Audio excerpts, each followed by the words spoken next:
UP के देवरिया हत्याकांड से हर कोई हिल गया है। देवरिया जिले में एक ही परिवार के 5 लोगों की हत्या कर दी गई थी। अब इस मामले में एक मृतक की बेटी ने सीएम योगी से इस मामले के आरोपियों के एनकाउंटर की मांग की है।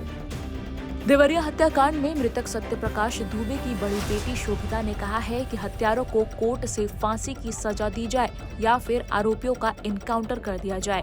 बता दें कि 10 बीघा जमीन के लिए ये विवाद था, जिसमें 2 पक्ष आमने सामने आ गए और इस जघन्य हत्याकांड को अंजाम दिया गया।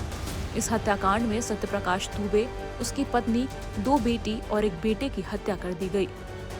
मृतक सत्यप्रकाश दुबे की बेटी शोभिता की तहरीर पर इस मामले में 27 लोगों के खिलाफ नामजद एफआईआर दर्ज की गई है। इस हत्याकांड में अपना पूरा परिवार खोने वाली शोभिता का रो रो कर बुरा हाल है।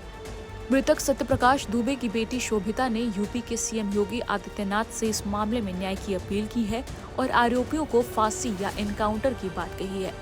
शोभिता ने अपनी अपील में पूरी घटना का ब्यौरा भी दिया है। शोभिता ने कहा, 2014 में मेरे चाचा ज्ञान प्रकाश दुबे को अगवा कर उनकी जमीन लिखवा ली गई थी।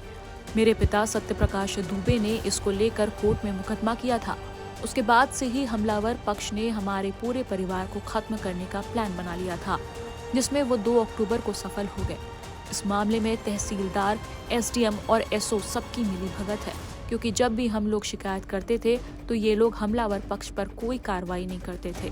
जिला प्रशासन से कई बार शिकायत की गई थी, उसकी एसडीएम कोर्ट में पेशी थी, लेकिन उससे पहले ही हमलावर पक्ष ने मेरे परिवार को खत्म कर दिया। इसके बाद मृतक सत्यप्रकाश दुबे की बेटी शोभिता ने योगी से इस मामले में इंसाफ मांगते हुए आरोपियों के एनकाउंटर की मांग की है।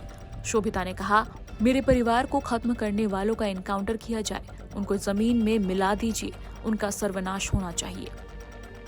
टाइम्स नाउ नवभारत डिजिटल की रिपोर्ट।